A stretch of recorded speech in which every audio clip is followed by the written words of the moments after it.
So here we are with the circuit. Now in this circuit, the PIR sensor is connected to the pin number 7 of the Arduino.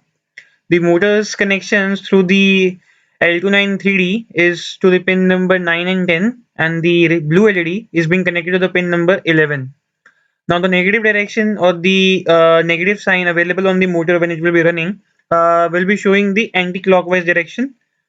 Fine. So let's just start the simulation over here.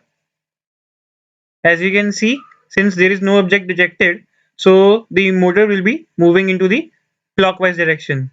Now as we click over this and try to move this out, you can see direction has been changed and also the blue LED is on.